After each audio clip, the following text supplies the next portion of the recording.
everybody, this is Kara. I'm Deja. And this is Ed and your day's dumpster fire. Yeah, that's right.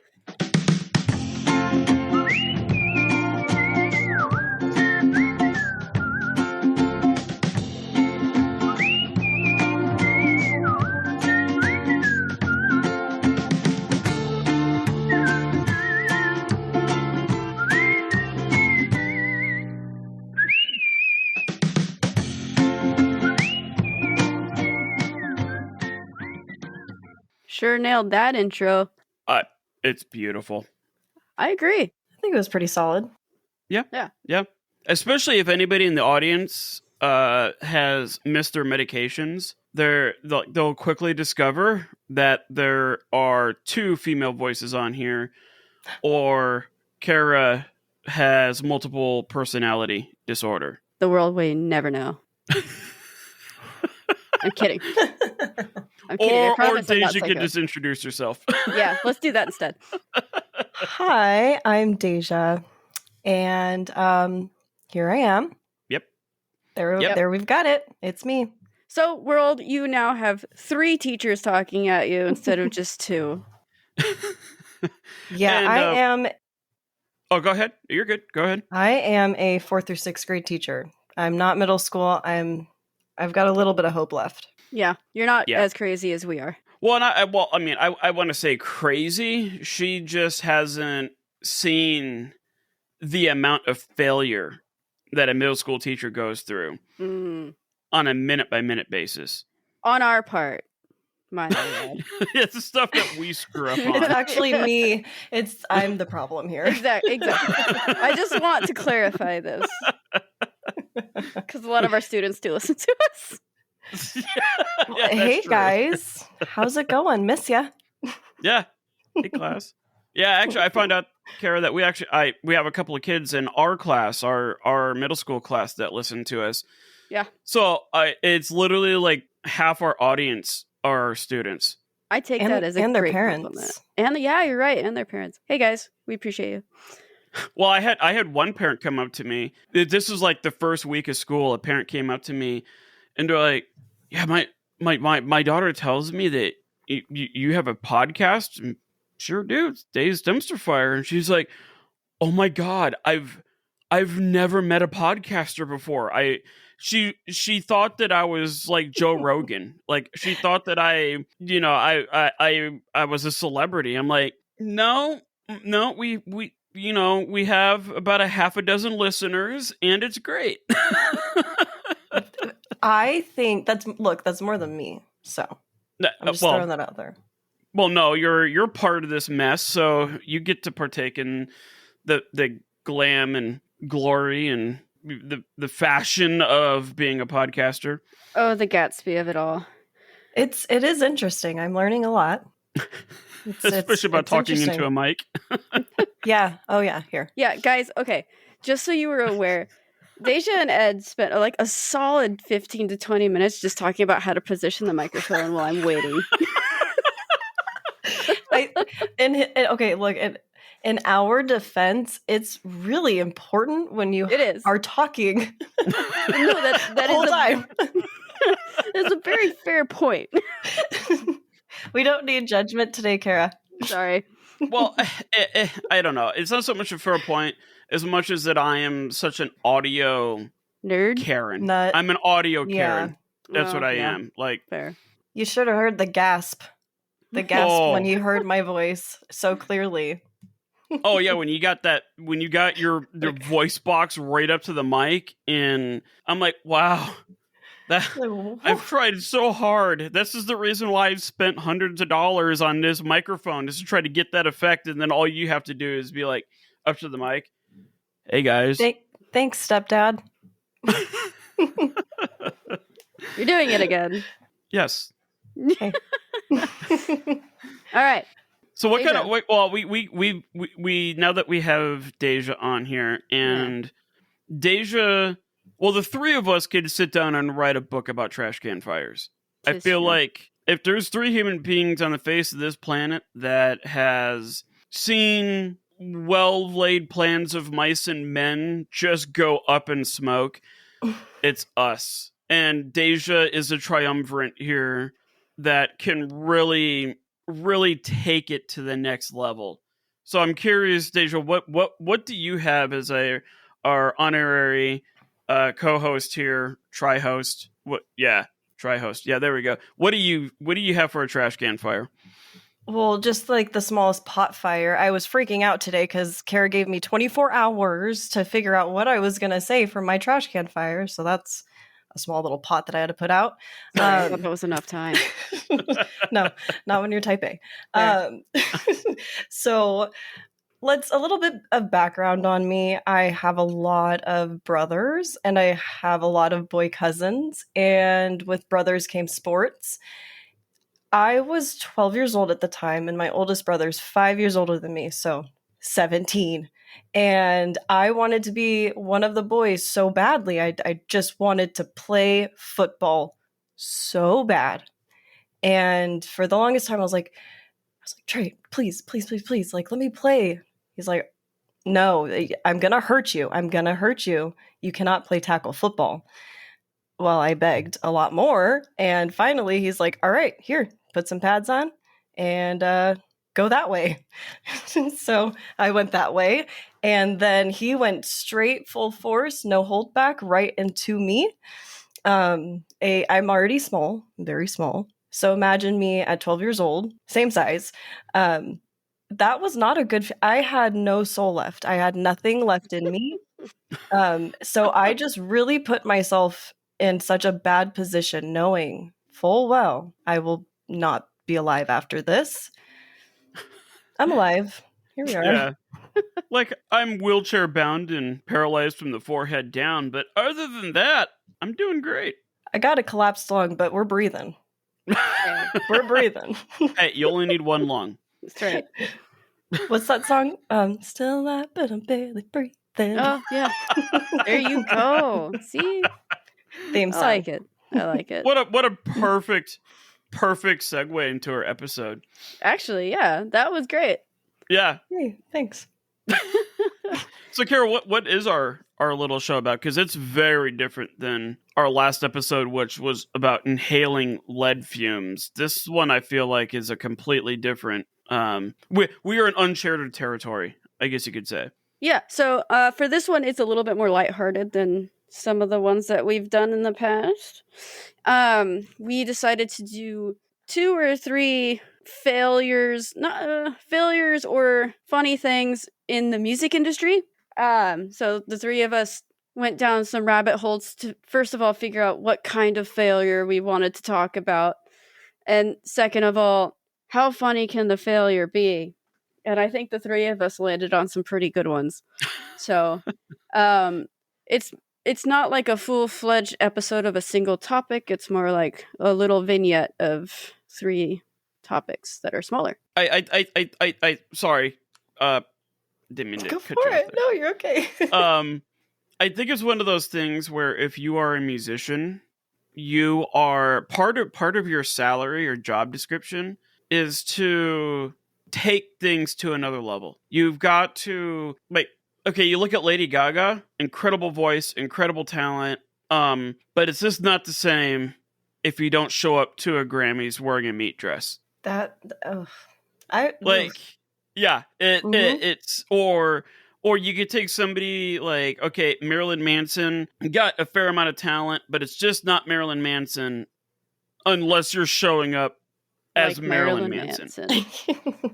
Absolutely. And I feel like when it comes to being a music performer, especially a concert performer, you've got to come up with something that sets yourself apart. Let's just say you run a really, really high risk of not only filling that dumpster full of trash and dumping 50 gallons of fuel on it, but you're also going to be the guy that will throw the match into it while you are still standing in it. And up it goes. Yeah. Absolutely. You're not wrong. So I feel like this could be a reoccurring episode. There's so many out there that, full episode on one person's failures. Oh, easy peasy. I found one on Elvis that I almost did. And I was like, I'll save Oh, that. yeah. Put that Oh, in the back jeez. pocket. That one's I want that. Yeah. Next Yeah, I'm time. kind of curious about that. I haven't followed too much Elvis in Yeah. my time. Yeah, next time. I wanted to save that one for a good day. Yeah, we'll wait till the sacking of Rome and then we'll do Elvis. Exactly. We have to wait until we hit Byzantine Empire or Middle Ages in Europe. That's how it goes. That's how it's been all school year, just so everybody knows. I am literally at the moment that I have been waiting for all school year. I just want it's so you funny children to know because- how excited I am. Well, it's just so funny because I'm a huge Roman Republic, Roman Empire fanatic, and my mindset is like, okay, we will start Rome in January, and then we will finish up at the end of April, and then Carrie, you've got Middle Ages after that. Thanks. Plus And- You navigation. got 2.5 weeks. Yeah, you got 2.5 weeks to figure it out. And meanwhile, Kara's like, no. We're starting Middle Ages in January, and you've got the last week of May to cover Rome. You thought, buddy. Yeah, it's been a bit of a slugfest in our little middle school room. Yeah. Sorry. It's great. I go in there for some happiness. So you guys are doing great. You guys make Thanks. me smile. Hey. Yeah, it's you just never know what you're walking into. True that. At all. Time lapses are generally being made during these conversations as well. Just so you guys are aware, time lapses of us are made. And then they all watch it when we're moving very, very fast on the recording. Apparently, it's the Wait. funniest thing in the world. I think so. I can't wait to see when I ask them to show me. Yes, ask them and they will show you. I think the most famous one is when Kara and I we were discussing like the causes of the American Civil War. I didn't know that they were doing a time lapse of us the entire time, but the class was pretty quiet. They were just listening to us discuss it, and then when they replay it, it looks like Kara and myself were like Doctor Strange, like opening up portals, and we got our arms flying everywhere. We both talk with our hands. Yep. Yeah, it was like amazing I'm Doctor not Strange versus Italian. Doctor Strange, all for 20 seconds of a 35-minute conversation. Yeah, it's grand. It's important. Anyway, so here's how this is gonna go. I'm gonna talk about this song / science social experiment, and then Deja, what are you gonna talk about? I'm going to talk about Fergalicious. Excellent. And Ed, what are you gonna talk about? Well, I am very ill prepared, but if we have time left, I will try to quickly go over Dee Snider from Twisted Sister, who wrote We Ain't Gonna Take It.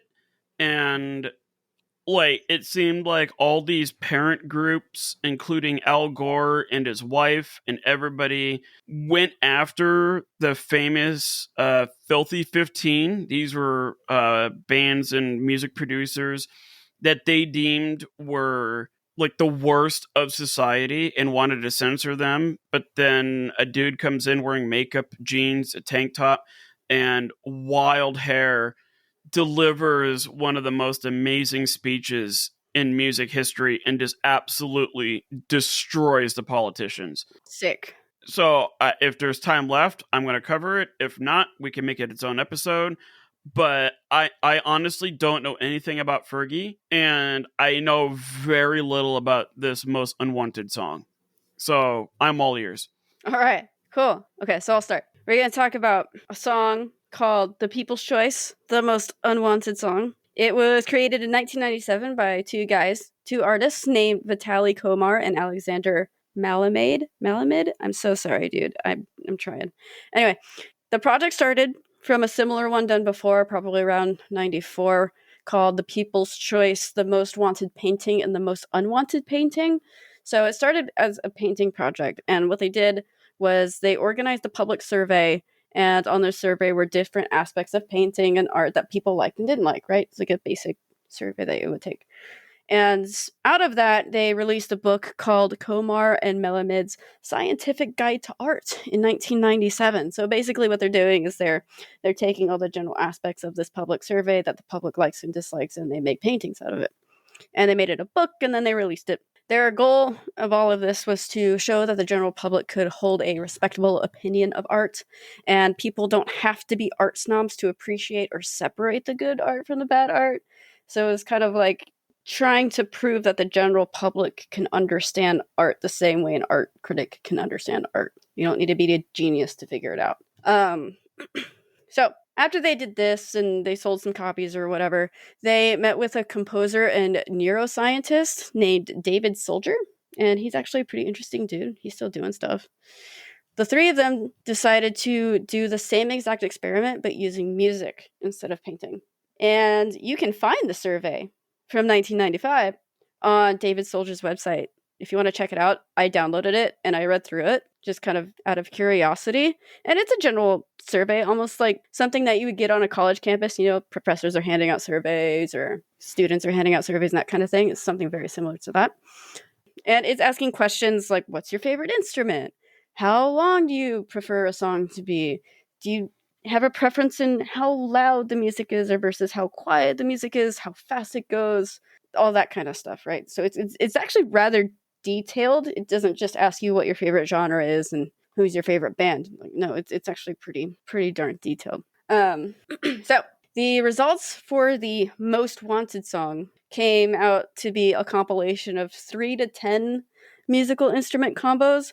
In the survey, what they did is they had like a list of 20 different instruments, and then you would circle your top 5, and then they would take the average of all of these people, like hundreds of people, and have different pairings for things. Really interesting the way they did it. And the instrument combos primarily, almost always, included electric guitar, cello, piano, saxophone, bass guitar, drums, violin, and human voices singing well with like a lower pitch or a lower range, which was interesting, like, I guess. Remember, this is 95. Are you really saying that's well? Yeah. This is like the height of Yanni and John Tesh. Yes. What? That's singing well. Singing well. Well, got it. Singing well. Like, nice voices. Not singing goodly. Yeah. But well. Right. I know how many instruments did they like cap it off at? Like, if they're interview or if they're surveying all these people and they're trying to figure out, okay, what are the top instruments? Well, did they pick like the top 50? Did they just say like, nope, we're going to pick 5 and that's all we're going to go with? Like, do you know how they structured what they're going to take from it? I'm opening the survey. Pause. Got it. Because it's like the first question on the survey. Here we go. It says, please circle your 3 favorite musical instruments. And there's a solid like 15 instruments on here. I can list them if you want me to list them. Violin, cello, flute, clarinet, oboe, bassoon, tuba, guitar, bass, piano, saxophone, harp, mandolin, harpsichord, drums, synthesizer, bagpipe, trombone, piccolo, French horn, xylophone, bongos, organ, trumpet, banjo, harmonica, accordion, and, oh God, help me, balalaika? Oh, and some weird one. Plus, there's an option for other. Say that one more time. Balalaika. Nope. I don't know that instrument. How do you spell it? How do you spell it? Balalaika. Balalaika. Thank you. Yep, like that. Yep. Yeah, it's like a guitar. And the only reason why I know this is because I have extensive knowledge of Wikipedia. And it is a balalaika is a Russian stringed musical instrument with the characteristic triangular wooden hollow body, fretted, and 3 strings. Huh. Cool. Yep, because the communists took the other one, so it could only have 3. Good deal. At the end of that question 2, it says, my most favorite of all musical instruments is blank. My least favorite musical instrument is blank. And I also hate the blank and the blank. That's really interesting. Yeah. And then it goes on and it says, my favorite duration for a musical composition is up to 3 minutes, 3 to 10 minutes, or over 10 minutes. I prefer listening to a music at a volume most people consider quiet, moderate, or loud. I prefer music that is fast, slow, or medium speed, like the tempo. My favorite music tends to be performed by 1 or 2 performers, 3 to 10 performers, or over 10 performers. So they're almost like saying, do you like individual singers, a band, or like an orchestra? Wow, so it's almost like he wrote the survey as a narrative. Yeah, Almost like it's an actually ad pretty lib. cool. All you got to do is just kind of like fill in the blanks rather than asking somebody, "Hey, what's your favorite song?" Which Yeah, it's pretty detailed. yeah, that's an interesting way of writing a survey. I like that. I'll share it with you. Yeah, I do too. That's interesting. This one's my favorite. My favorite song subject is about A, holidays or Christmas music, love, Oh boy. dancing, politics, religion, a story, or cowboys. Same. All of that in one. I do love me my holiday country political music. Oh, yeah. Love it. And then it asks about where you like to listen to music. I prefer listening to music that has singing or no singing. High woman voices, low woman voices, children. It's pretty cool. It's pretty cool. And then the end is like, thank you for allowing us to profile you. But that's the survey in a nutshell. And it is cool. You can go to David Silja's website and find it. All right. So the results for the Wanted song, we went over the instruments. The lyrics for the Wanted song created off of the survey were can you guess what they were about? Walmart? That's the Unwanted song. Oh, yeah. I would say love. Yes, it's love. Oh, yeah, that one. Yeah. Love Walmart. It's the same thing. Yeah. I listened to the Wanted song, and it does sound like a generic song from the late 80s, early 90s. It's fine. It's fine. Just let me know, Kara, when you want me to cue it. I can try to play a sample of both songs. I don't know if we're allowed. I think if it's below a certain amount of seconds, it's okay. I'll dig into it. It's like Yeah, 10 double seconds check, or something maybe- like that. Yeah, double check, and we can edit it in. Yeah. I mean, it's not like the Recording Industry Association of America is listening to our podcast, so we could probably play everything and be fine until we get sued. Yeah, that's what I'm worried about. Anyway, okay, so the Unwanted song. This is the fun one. I had Deja listen to it this morning. All right. Yeah. Deja, what was your opinion on the Unwanted song? All right, let's unpack 20 minutes real quick. All right. So it's 20 minutes. Uh-huh. Perfect amount of time for one. Perfect amount of time. It is pretty solid. And a whole experiment went by, and I had so much fun listening to it that I couldn't even. Okay. Yeah.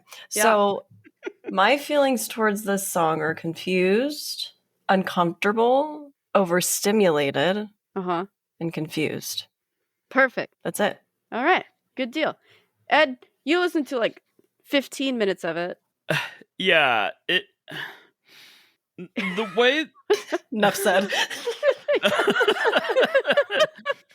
He's like, oh, whew. Like the way that it was composed, it reminded me of you find 5-year-olds scattered across the whole world, and like you have one in like Africa, you have one in Europe, another one in China, another one in America, another one in Antarctica, like, and One you for- take one these representative 5-year-olds. for each country. Yeah, you've got a rep, which is sad because more than likely, if that actually existed, where we had those 5-year-olds get together, they'd probably make a lot more sense than what's going on today globally. But let's say you get those 5 kids, you put them in a room, and you give them this gigantic symphony of instruments, and then you tell those 5 kids, okay, go make your favorite song. Kara, remember when we went on that field trip to the Mem? Yeah. Remember where that entire room was filled with instruments of all sorts? And all the ancient children. and kids new. area. Yep. And All the kids can children. play So Yeah. well. That's They kind of just like know. that. Yeah. They knew what was coming. Exactly. Yeah. Yes. That's perfect. That's Okay. the only way I could describe that song. It was a classic symphony of a whole bunch of people who have no idea what they're doing, but they're all producing an individual sound that they think is the most incredible in the world. Got it. All right. Here are the deets of that song. So the Unwanted Walmart. song does feature Walmart. It also features numerous instruments, such as an accordion, bagpipes, a harp, the banjo, the flute, a tuba, the organ. I'm pretty sure I heard a donkey in there, and a synthesizer that is the one instrument, which I found interesting. The synthesizer was the one instrument that appears on both songs. It had enough overlap in the public opinion to be on both songs. Remember, early 90s. 90s. Sounds like an 80s song. Yep, the 90s of it all. Yep. There is also an opera singer who happens to sing and rap. Well, at least she tries to rap. I don't know if I would call it rap. I think that's what it is. It's an attempt. Opera rap? Opera rap. It's great. Which I think by itself would be like, if you just had the one singer by itself, it would be a funny parody. Like a Weird Al Yankovic a Weird kind Al, of yeah. I could see that. Yeah. Anything else? No. Yeah, like an Amish Paradise kind of a thing. Like I could see that working, but when I listen to it with like the bagpipes in the background and then it had the children screaming. That country beat that dun dun dun dun dun dun. Yeah, the song starts with do do do do do, and then you have an accordion happening at the same time. And now in the very beginning, hold it, we'll get there. In the very beginning, it starts with a harp. And it sounds like a fantasy movie, like Labyrinth or something. And then it goes into the cowboy thing, right? And then we get the opera singer who's rapping. And then we get children singing very badly about random holidays. Yeah. One holiday, it starts with Christmas. And then they talk about how great Yom Kippur is. And then they also just really needed to include Labor Day. That was very important. Labor Day. Don't forget Veterans Day. Oh, they did have Veterans Day as well. I think they had Ramadan. Hanukkah. They had Ramadan. They had Kwanzaa in there as well. They were all very inclusive, which I appreciate. But yeah. Very progressive of them. Yeah. Children singing badly about how great these holidays are. This is like a human version of going on to an AI website and typing in all these instruments and all these voices and all these themes. This is exactly I may do that. Yes, I may go in and take the results of this survey and put that into an AI and say, make a 22-minute long song about this. I bet you this song will be better than the 22-minute AI song. This song reminds me of being in a preschool room for too much of my life. And if I were to take every holiday that we have a song for and put it all in one, along with every single child I've ever taught, that's the song. Plus one more. And then after the holiday songs, every single holiday advertisement jingle, they say, shop at Walmart. Every single one. Every time. I don't know why, but it's wonderful. I don't like Walmart, but I think that is the best. But it's a great little addition. And then, I don't know if you guys caught it, but they also have elevator music in there somewhere for good measure. Oh, a little bit of Duran Duran. Is that what you're talking about? I don't think it's that good. It's worse. I like Duran Duran. I'm not gonna hate on Duran Duran. But elevator music along with that. And then the tempo is, I think, what's anxiety inducing. Because it starts slow and it goes really fast and then it goes slow and then it gets quiet and then it goes fast and then it goes slow. And the volume, the way they produced it, it gets quiet and then it gets really loud and then it gets quiet and then it gets really loud. What's the name of this song again? It's called The Most Unwanted Song. Right. Makes sense. Yes. I'm looking at the sheet music of it. Oh gosh. And there's all these different segments of Amazing. it. I'm just nerding out on the sheet music here. Yep. Section number 4 is called the Bagpipe Slam. Oh, yes. And that's exactly what it is. It's how it feels in your brain. But it's the description that kills me. So the description is, it's a bagpipe solo, but everyone plays and kid screams. I knew I heard screaming in there somewhere. I knew it. Oh dear. That's, I mean, if I heard a description that was on point, that's the it. one. Yeah. So all of this, just remember, there it goes.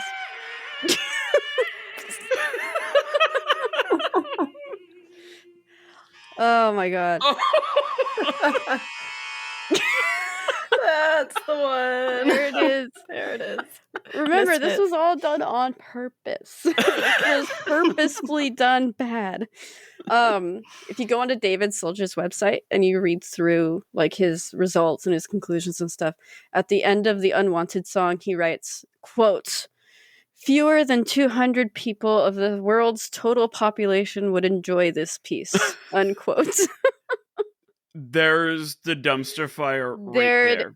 There it is. So when they made this in the 90s, the goal was to make a song that nobody would like. Well, I don't think they were prepared for internet culture, because if you look at this song on Reddit or any social media that has it floating around somewhere, everybody loves it, and they love it a lot more than the Most Wanted song, I'll tell you that much. Like, I encourage everybody to look for it, find a Reddit thread, and everybody's like, I like this more than the Wanted song. This is actually kind of fun. One commenter compared it to The Room, that movie, The Room. I don't know if anybody has seen that movie, but it is so aggressively, grossly bad that it's a cult classic. It's kind of what this song is doing. If nobody's seen The Room, please go watch it.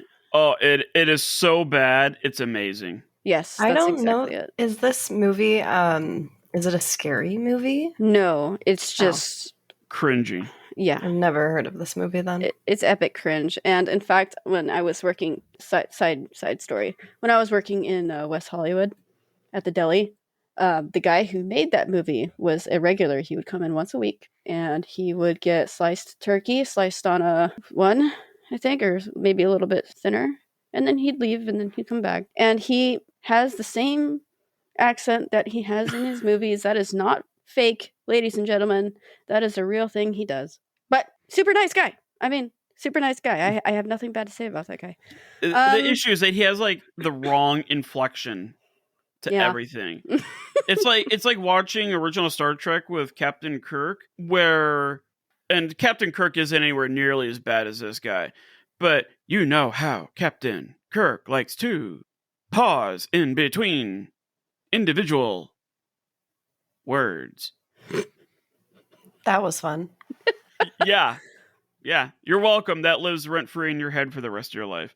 Forever. That's kind of how that movie, The Room, was like. It is just like it. There's no cadence. There's no flow. Fluency. Yeah, there's like every so movie. There's a degree of flow. This is no flow. Grace, it's like, if you will. Yeah, it's like vomiting, where you just don't know what's going to come up next. Oh, hi, Mark. All right. So just to top it off, to prove my point, in class today, I decided to do a social experiment with my students. And I didn't tell them what I was going to play. I just wrote on the board. Well, first and most importantly, I wrote the hamster's name because they needed to vote on the hamster name. But then after that, most important was song number 1 and song number 2. And I was like, I'm going to show you 2 songs, and I want to know which one you liked more. Okay? I played the first song, and they're like, it's fine, I guess. Like, I think I've heard it before type of thing, that kind of response. The second song was the Unwanted song. And that one, I got some chuckles when it first started with the harp. And then the opera started. And their eyes got really big and they started to laugh. And then the bagpipes started. And that's when I had students running across the room to the music. I had some students dancing to it. Needless to say, our middle school students quite enjoyed the unwanted song that was supposed to be ugly and hated forever, much more than the most wanted song. So there it is in your dumpster fire. Internet culture has ruined David Soldier's conclusion. Sorry, David. I need to play this for my class. I need to play both of them. I didn't end up playing it for them, but I want to see their reaction, because playing The Best Day Ever by SpongeBob while Ed is walking into the classroom, they love that. Nice. I was looking up some of the sales records of the unwanted song. I cannot find a source that confirms it or corroborates it, but apparently that song in all its glory has gone platinum. Yes. That does not surprise me. The amount of views it probably has on YouTube, just solely because people need to figure out what's happening. Yeah, let's check out how many views it has. Like 4 of them are mine, but let's 3 of them are mine now. I mean, I'm placing an order from Amazon for the CD. Oh, please do. I'm getting the vinyl. Oh, that's Taking it back. Yeah. Okay. I thought I was taking it back with the CD. On YouTube, this song it's been up for 11 years, and it has 1.7 million views. All right. Digest. Just digest that a little bit. So, on that note, I have a true story here, real quick. I'm not going to name the artist, but let's just say he's very popular, and I'm in the middle of writing a book, and I don't know if the book is any good. I don't know if it's going to sell. I don't know any of that stuff. I don't even know if it's going to get published. But this is the only song that I ever bought from this artist where it is like 5 minutes of a beat, and it has like a barber's quartet in the background kind of singing to this hip hop beat. Mm-hmm, mm-hmm. And then all of a sudden it stops. And then it goes, it's just this artist saying scoopity whoop, poopity poop. Amazing. Oh, that sounds like one of my students. Yeah. Yeah. Going across the classroom. This record has gone like double, if not triple platinum. That's I amazing. feel like I know who this is. I'm gonna look it up. I won't rat him out, but I'm curious. Yeah. So I will. I bought that track. I paid the $2 from Google. I bought that so that I could play it out loud whenever I want. Beautiful. Because when I'm sitting across the desk from a publisher who looks at my book and says, this isn't published grade stuff, I'm going to play that song where all the lyrics is this scoopity whoop poopity poop. Oh, I see who it is. I got it. Okay. Yeah. Yeah.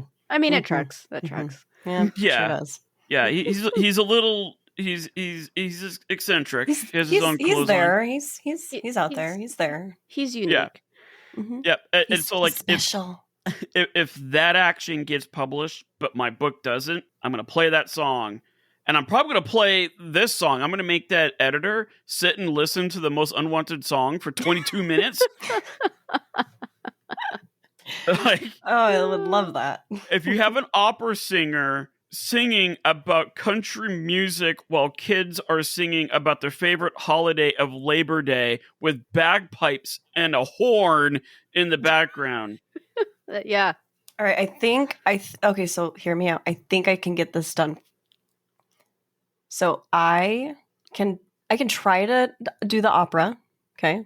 It will not execute the way that it should sound, but I can definitely attempt. Okay. The little one can be the screaming child because that's natural and he just does it. I can just record him.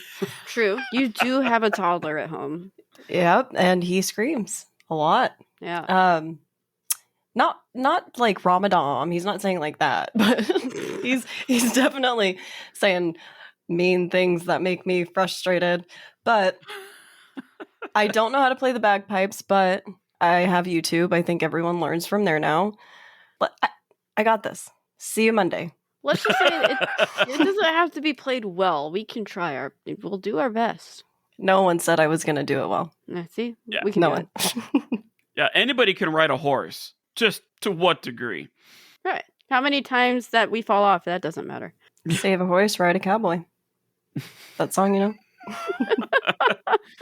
Unless segue unless into you're Deja's Christopher part. Reeves, then you only ride a horse one time, Oh, and then man. after that, it's a wheelchair. Or my dad. I'm actually gonna hop on AI this weekend and see if I can recreate this song. Please do. Let me know how it goes. I would love that. I'm actually genuinely curious to see what human ingenuity comes up with back in the 90s versus a computer. I mean, don't forget Drip City. Drip City is the very, very first techno song ever recorded. Yes. And it was I think it was back in the 50s or early 60s where this guy took a pie tin and he just dropped water onto the pie tin with a microphone underneath it. And all he did is record water dripping on a pie tin for like 5 minutes, and then he took that magnetic film that everything was recorded on, and from there he manipulated that drip sound into to an entire song that it's got a rhythm, it's got beat, it's got a chorus, it's got everything, and it's called Drip City, and it is considered the first techno song ever. I really think it's so interesting. What I really like when artists do it, they like take just objects around them and they make music from it. There is this band that I have listened to, and I won't say the name because some of their songs aren't very appropriate, but in one of their videos they use, you know, those little old those little farm clock things. You'd put the thing down and it goes up and it's like A cuckoo clock? that's the thing. Gotcha. The toy. Mm-hmm. Wow. Okay. They use that in the song, but it doesn't sound like that, you know? It's really cool. I'll have to show you guys, but it's super neat. I always think that's really cool. Yeah, sounds cool.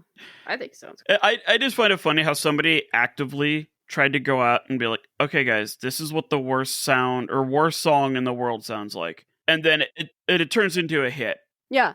I think it's a really cool social experiment. Like, I was going to say that too, yeah. like psychology-wise and scientifically speaking, I think it's a really cool social experiment to see how many people listen to mainstream music of the time period versus how many people hate something. Well, and to me, it brings me back to my when I took sociology in college. There's a sociological idea of like, what is a deviant person? And we had to take this survey, like, and it was like the exact opposite of this. It asked you, do you think you're a deviant person? And most people were like, of course not. And so like everybody said that, no, I'm not deviant. But then the next survey was asking about like guilty pleasures. Like, are you okay with passing gas in public? Do you pick your nose in front of other people? Do you burp in public? Have you ever laughed at a racist joke? Have you, like, you know, it asks a lot of these other questions where people are like, yeah, actually I have done this and I've done that and blah, blah, blah, blah, blah. And the basic conclusion is that no individual human being believes that they're a deviant, but as a whole, every single human being is deviant. And I think that partially explains why the most unwanted song is so popular. It's like that unattractive attractiveness. Yeah. You know, like a model. Sometimes you get models who are kind of like, you're like, oh, okay. Oh, yeah. Okay. She is cute. She's pretty. You know, but high fashion really likes models who are kind of interesting looking or like different looking or like have a extreme feature, like a very narrow jaw or like massive lips or big ears. You know, they actually kind of like that for some appealing reason. That is the logic that my wife had before marrying me. Uh-huh. There's something about this guy. He just doesn't look right, but I'm willing to give it a try. Well, let's try this. I was thinking Let's try about this thing out. something else. Did you guys see that Hey Arnold episode where Helga becomes a model? Oof. Oh. Uh-huh. I sure have. That's funny. Or Helga's a model and she has a bad attitude, but everybody loves her. Loves her. It's like that, yeah. It's the unibrow. I swear. I think it's her attitude. It's all That in the too. charisma. Man. Well, there is that supermodel out there where she has that skin condition where, like, she's very dark complexion, but she also has white patches on her, and Yeah. like she is, Vitiligo is like a big thing now. People are like yeah, embracing it so much, which is pretty cool. yeah, it is, and I think that this most unwanted song is playing up on everybody's humanity's ability to be like, okay, this is a train wreck, but I appreciate the train wreck in a way. Like it's not bad. Now I think it would go the other way around, where let's say Soldier was trying to make this be the greatest song ever, and he poured his heart and soul into this thing, and he had marketed it as like, yeah, guys, this is it, this is the song to end all songs.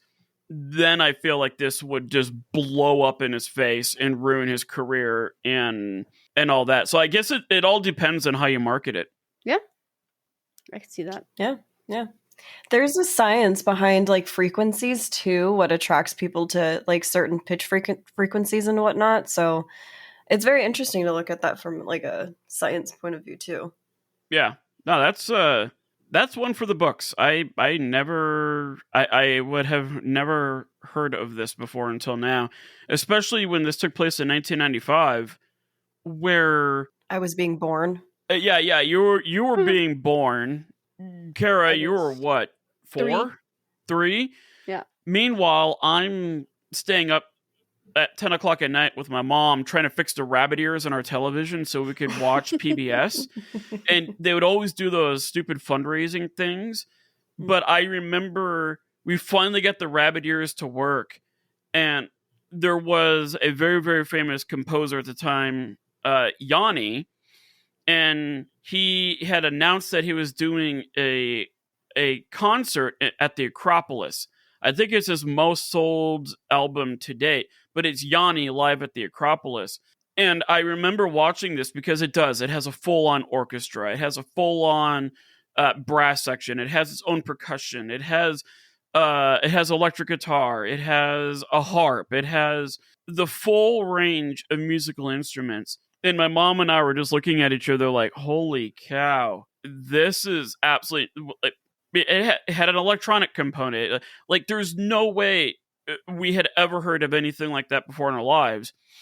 And I find it interesting that the Most Unwanted song, came out right around the same time as when, like, Yanni and John Tesh and all of them were at their height, which used a lot of different modes and styles and themes and instruments. And I wonder, I would love to actually interview or talk to Soldier. I may just send him an email and see what happens. He's still alive, right? Who? That Soldier guy? Oh. The composer? Sorry. I think so. I believe he is, yes. Okay, I'm just going to shoot him an email. Yeah, shoot him an email and ask him. Because he's currently I'm going to double check my information here. He's a professor at a university. Okay. David Soja. Yeah, I love how Kara was listening to me the entire time, talking about this guy, and she's like, who? Who? I'm so sorry. Even though it's the topic of her choice. You're not wrong. I got distracted because I was reading Deja's notes. He's a professor at Columbia. Interesting. So yeah, he's still alive and kicking. You know, it'd be epic if we could get him on the episode or on the show. Sick. We should email him. That would be cool. All right, I'm emailing him. I'm going to get on that. What's up, David? I would love to talk to that guy. Okay, let's move on to the next one. All right. Who wants to talk about Fergie? Let's go. Stacey Ann Ferguson, aka Fergie. She was married to the love of my life, aka Josh Duhamel, for 10 years. So good for her. But they're divorced now, so he's available. I think. She's an Aries, if anyone cares. I know I don't know. I'm an Aries, so I put that there. Nice. All right. So Fergie is a lot of words that I could choose from, but she is very interesting. Definitely one of the most cringy rabbit holes I've ever gone down. Sick. I was a Fergie fan when I was once upon a time, long time ago, when I was like 10, maybe. Yeah, that's right. I actually saw this goes for saying her career, but I saw her for free at one of our rundown malls here in Arizona. Hey. Nice. For free. It was a cricket concert, so there goes that. The worst experience of my life, I'm just gonna be honest. I've been to many concerts, and I have not been so pained in my life. Not only was it in the middle of June in Arizona outside, but it was just weird, okay? So I think a lot of people have probably seen this video of Fergie showing off her extreme gymnast skills while singing. That's dripping sarcasm. No, it's not. Oh, It's no. great. I personally, okay, look, in her defense, I would not be able to do that. I can't even do a cartwheel. So she's already got one up on me. Okay. Sure, fair. Doing cartwheels while singing Barracuda is probably not something I can do. Fergie did that on the Today Show at so early in the morning. It's aggressive. It was like 8 o'clock in the morning, and she's over here doing a whole gym set and singing Barracuda and just like, wah, wah. And I don't know how the rest of the song goes because that's all I can hear anymore. But like that's all the lyrics. That's it. All she did was cartwheels and that thing. I'm gonna look that video up now. We're so getting sued. I think Fergie's great. Look, MILF money all the way. Mm-hmm. But or no, it's milk money. Sorry, milk money all the way. Yes. Milk. Like the milk, cow. Not with an F. Yep. But mm-hmm. Milk. MILK. Brings on the voice of the yard. No, that's Gwen. We need to pause. Okay. Take a moment to backtrack and correct yourself. That's Queen Gwen. I can edit that out. Well, apparently I triggered something. That's on you, buddy. So that's all cool. Like that was great. Great content. Lives rent free for I think so many people. She's got it going on, right? All right. So then have you guys heard of Fergie peeing on stage? What? That's new to me. I'm listening, but that's new to me. I'm worried because I just Googled what is Fergie known for, and let's just say the gifts are disturbing. Yep. And you'll hear so many great facts about those gifts. I'm so happy for you because there is stories behind quiet small picture things. Oh gosh. So Fergie peed on stage. All right. And as a mother of 2 children, I have absolutely no bladder whatsoever. I have to pee all the time. It's just how it goes once you have children. Yeah. I would do this too. I would end up peeing on stage too if this were me. So apparently the backstory behind the pee on stage, they were running super late for this show, and I think it was like in London or something, and it's running super late. Chugging water because you got to stay hydrated when you're doing cartwheels singing Barracuda, right? Fair. Goes on stage, green, like army green pants, white top. Mm-hmm. Very, very dark pee stain. Oh, that's no. Yep, that's the first thing that came up. Oof. Yep. And flattering as it may be, I don't think Fergie really wanted to pee on stage. But I'm just going to say this here. As a grown woman, I think I can say, hold off for 2 minutes. I'm going to use the banyo. Yeah. Just give me a moment and I'll just start without me. Just play the music and I'll come out. Fresh as can be. Fair. Yeah. That's logical and reasonable. And then, it's Fergie. She's doing a whole, Olympic gymnast set on stage. So of course, jumping up and down is going to make said bladder just not work. Yeah. And just let go. So that was cool. A Fergie. I mean, I just sent our little group chat a picture that kind of graphically describes what was going on. That is exactly what happened. Oh, And yeah. that kind of looks like it's a real picture too. That's interesting. It's really uncomfortable.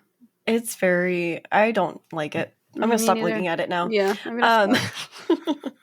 So that was cool. Okay, Fergie peed on stage. Great. I think that was in 2005. Okay, the cartwheels on stage Barracuda 2008, not 28, 2008. Okay. Let's go to her Billboard performance in 2005. This is a very famous video of Fergie running out of breath, out of tune, and I don't know if she was actually singing the words or not. Fergalicious is the song, and there is a part where she sings.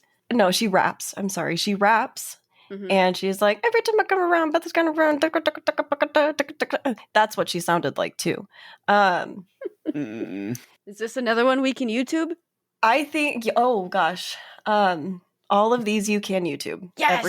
Every single thing you can. The peeing one, I don't know if we can watch that on YouTube, but there's pictures if anyone's really curious. I don't encourage it. Group chat, a little scarring. The one in the group chat's the actual picture. That one is it's an artist rendition that is very accurate. Fergie, okay, look, Fergie has many talents. Right? One of them is jumping and moving a lot on stage while performing vocally is not particularly something that she does. It's not my favorite thing she does, okay? So again, I encourage everyone to watch this. They're in the middle of this performance, and she's like, drum a little more, and I know I'm coming up to the because you keep repeating and the boys want to eat it, try to, but I can't be true. Go down. Wow. Sounds like me getting out of the shower. That sounds like that's me trying to get out of bed at this point.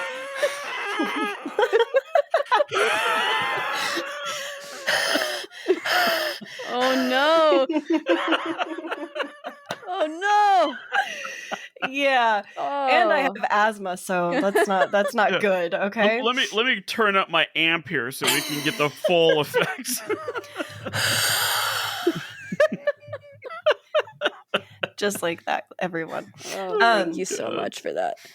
I hope this isn't like blaring anymore. But so that was cool. Rapping, Fergie, jumping, singing, no. Mm-hmm. I think even will.i.am made like a slight shoulder look, like, what the hell is what's going on over there?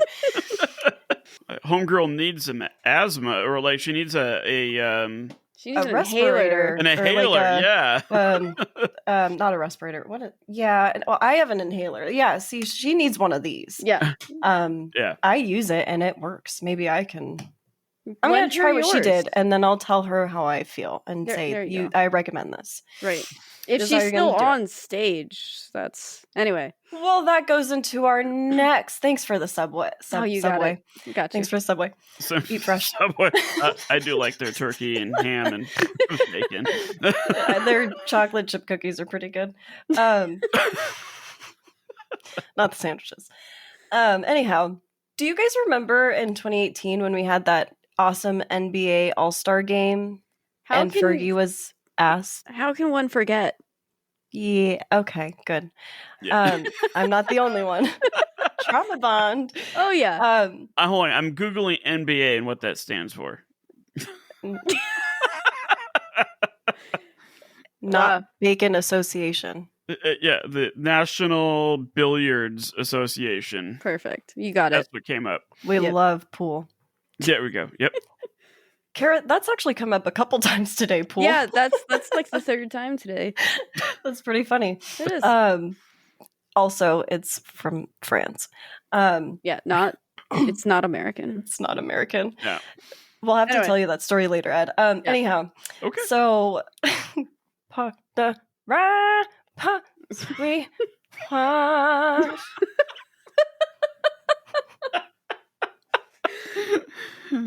Oh. So yeah. It's I can't even try. The best part, the best part is let's play some basketball. Like people don't even know when the song ended. They're like home of did she home of the brave? What?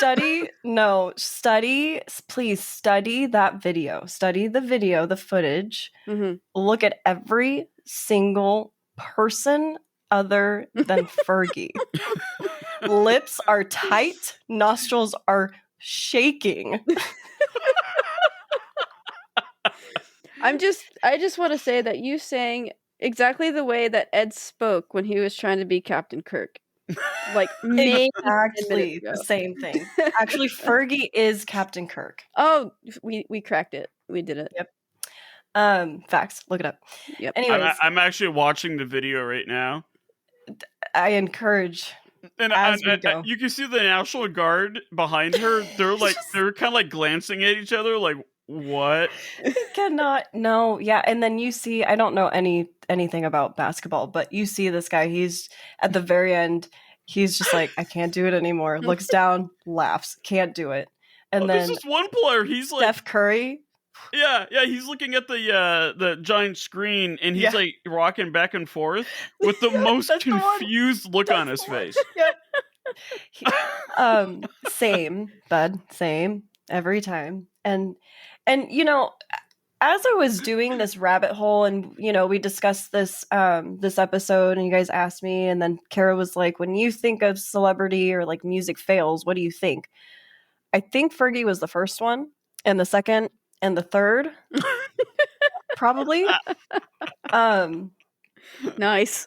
Oh, it's what is I'm watching the white people in the video, and they just look disgusted. Like, the pain. I feel so bad for. So okay, she's saying that. Now I'm just gonna throw this in there. The national anthem is not easy to sing. It is not an easy ballad at all. I can understand that. I have tried. I failed miserably at an assembly, and I will never sing the national anthem, even whispering again. I'll think about it. That. Words are hard. It's very hard. Okay.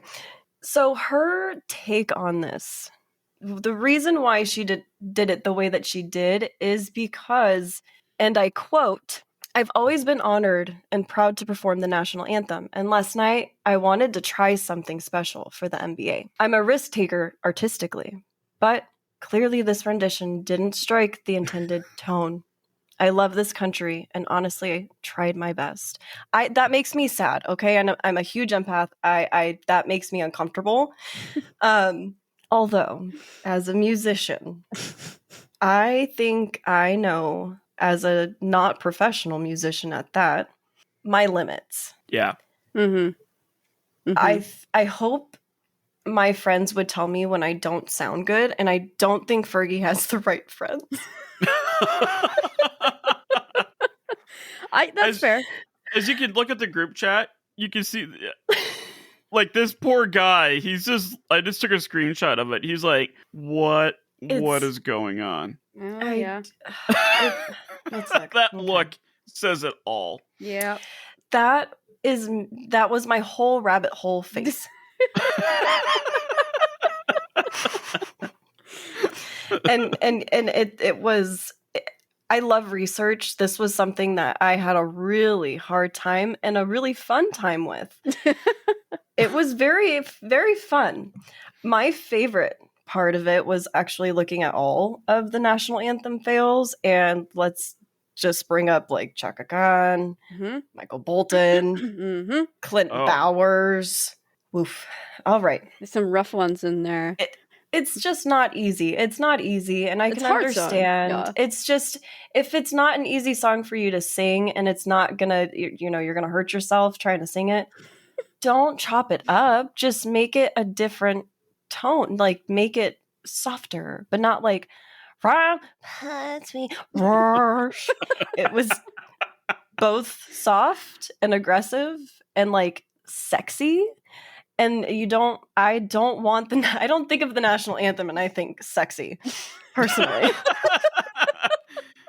Yeah, it's like no Yeah. one dances to that on their wedding night. Like, No, well, maybe. You never know. No judgment. You never know. I'm not maybe judging. two Yeah. history teachers got married. They'll they'll have that going on, but Maybe. Maybe. Yeah. Now, for everyone, including Ed and Kara, please do just a moment of. Can you look up this video and just look up Uncle Bobby from the Proud Family, please? I Singing know. the national anthem. I already what know. was it, Uncle Uncle Bobby, the Proud Family, national anthem. Bobby, And- the Proud Family song? That's a great cartoon, by the way. Oh, so great! Don't watch Yeah. the new one. It's kind of scary. No, that's So much. that'll ruin it. Mm-hmm. Found Fans it. always do. Oh, Uncle Bobby, there he is. Uncle That Bobby, guy. there he is. Uh-huh. Mm-hmm. Mm-hmm. I hope, listeners, you are also looking up I Uncle know. Bobby national Taking this time anthem. together. Yeah, That's that's actually pretty on point. it was the best comparison out there. Yes, listeners at home, please 3 hours later. take a moment and watch that.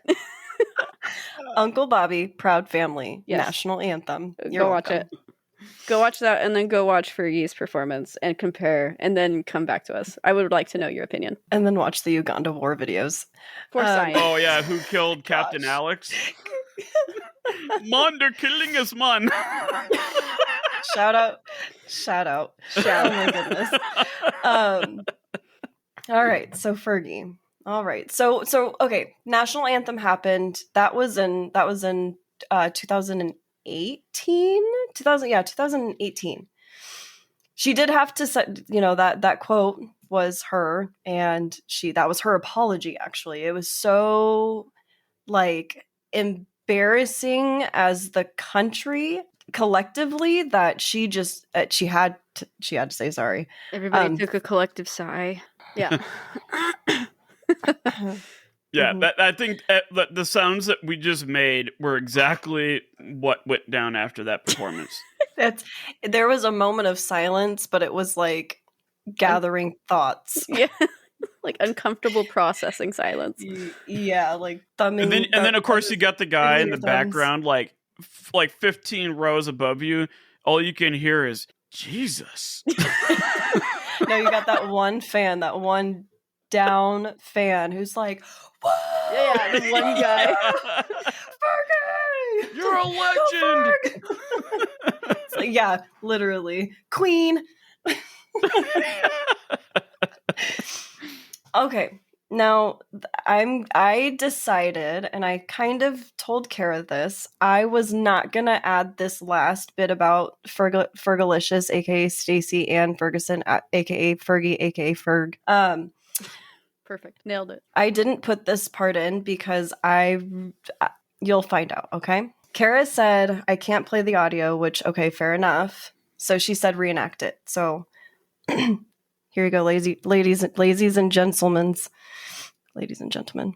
Yes. I was 90 pounds at one point.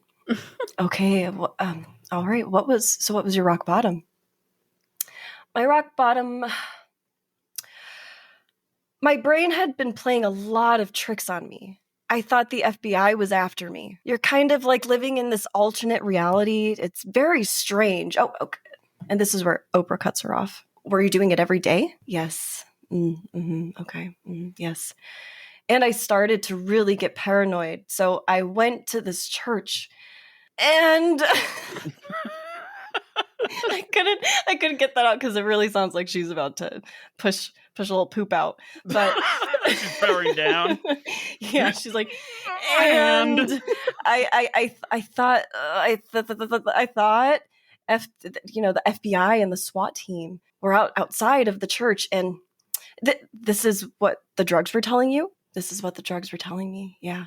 oh, There's a lot more that goes. There's a whole lot more. There's a whole dancing ninja on my balcony, places. My mind was just going everywhere. So I said, I had a conversation with God. I'm very close with my higher power. I have a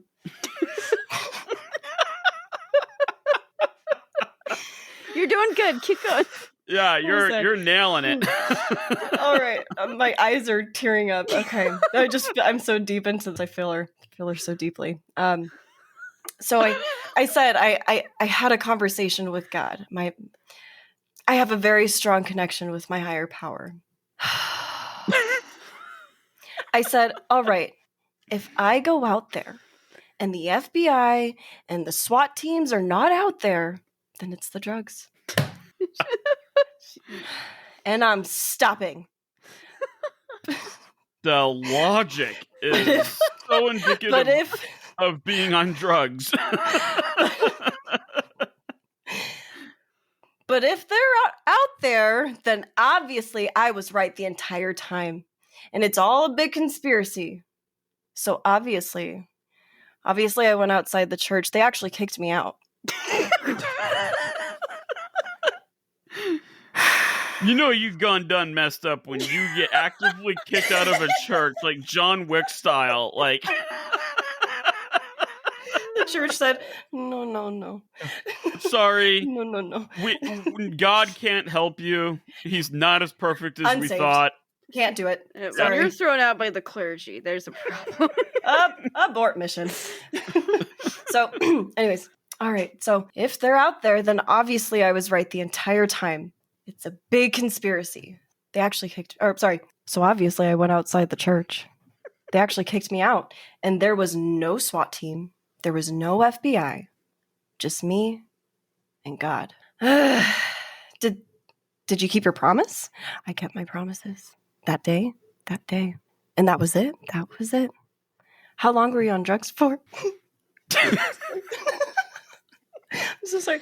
I swear I can teach drama. I swear.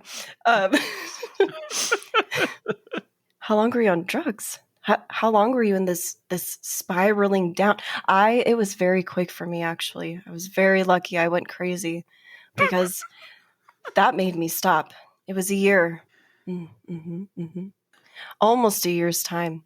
It was so quick. End quote. So quick?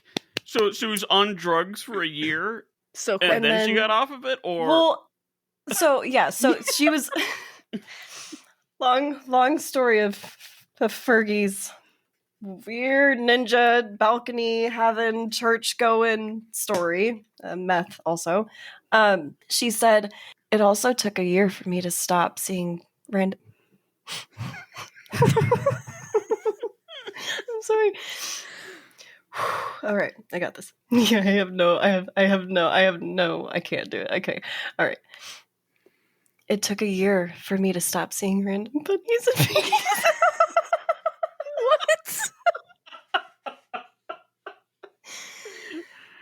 What? It's hot in here now. I can't.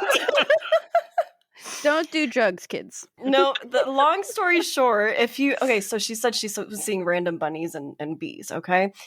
Long story short, don't do drugs because you will end up like Fergie, see ninjas on your balcony, go to God, get kicked out of church. God says, okay, you're on drugs and this is not, you need to stop. So after a year, you'll stop doing meth. And then after another year, you'll stop seeing random bunnies and bees. It's not a good There you time. have it. It's not a good time. No. So there is Fergie and all of her cringe glory. Wow. That's a lot to. Do you now understand why I put under the notes for Fergie versus meth in Oprah Winfrey special 2012? Yeah. I just put LOL. Yeah. Solid. Yeah, that makes sense now. Yes. Yeah, so That was worth it. now this is not me bashing Fergie. You can look up all these different fails. There's so many of them because being a human is hard, for one. So, Stacey Ann Ferguson, thank you. It's an example of how we may not be millions of dollars rich and have this celebrity status, but the last time I got attacked by invisible dancing ninjas and bunnies and bees has been a long time. It's not something I have to worry about. I've actually never experienced that personally. I don't do meth, for one. I don't think I'll ever experience that. No. I think the last You know, the last time, time. the last time I experienced anything like that was when I accidentally hit a chicken with my sword in that town as a little green boy being chased by chickens. That's the last time I experienced anything like that. Trying to get to the ranch. You know? Got it. Mm-hmm. I'm just saying, those Mhm. chickens. When All these they're chickens. not chickens, they're called what, cuckoos? Yeah, cuckoos. Yep. They're chickens. And if you hit them too many What is times, this? all the cuckoos in the game will fly at you and try to kill you. Correct. What game is this? Ocarina of Time. Yep. Huh. Ocarina of Time. Yeah. Yeah. Yep. If you go into Kokiriko Village and there's a couple of chickens there, if you spend like 15 minutes like just hitting them with your sword, then they'll play like this little jingle, and then all the chickens in Hyrule will come out of nowhere and start attacking you, and it will kill you. Oh yeah, it kills you instantly, and it's just Yeah. like a tornado of chickens like That's coming after you. It's great. kind of scary. Chickens are a little bit terrifying, if Yeah. you ask me. That's the only thing I can relate to, as far Yeah. as the bunnies go. I don't like crabs. That's all I got. I've never been in such an experience that nope. I don't like crabs though. All right. I got chased by a pug one time, and I just had to walk away from it. Oh, I've been chased by many things. Have you ever been chased by a cockroach? Yes. It's scary, isn't it? I was staying. Say yes. Yes. I was staying in a house that was of dubious cleanliness, and I woke up one morning and I looked at the ceiling and there was a cockroach on the ceiling, right above my face, and the thing fell and landed right on my face. No, See, I I do not like that. I you. didn't.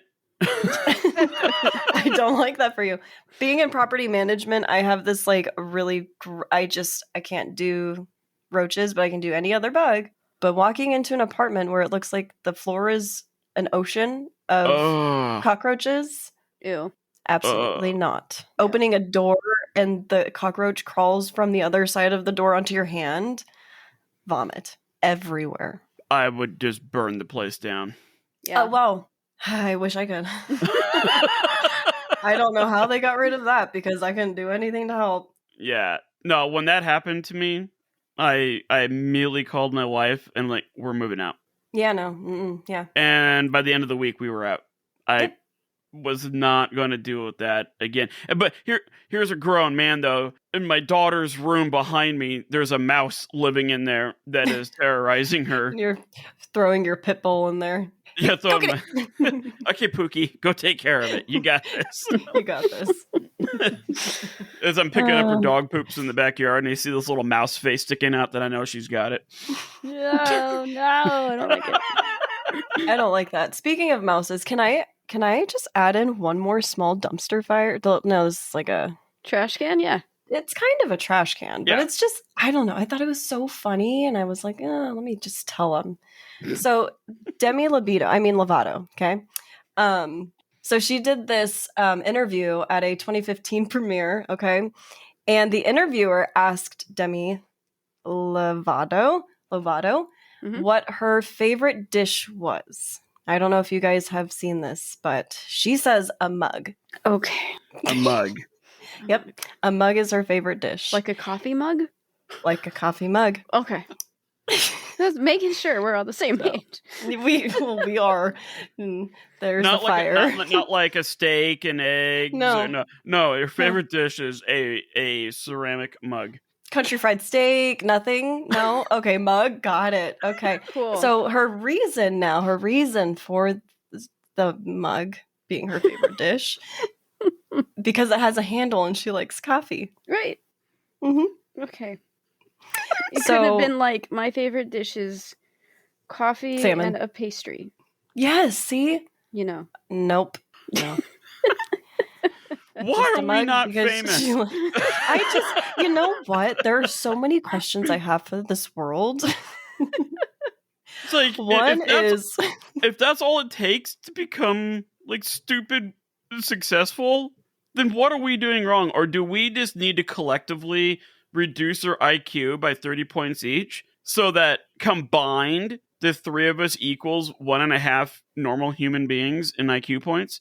We could try it. I don't even have 30 IQ points, but I'm still not famous, so I'm just here. We're here. We're doing fine. We're doing great. We're doing fine. We're molding young minds during the day.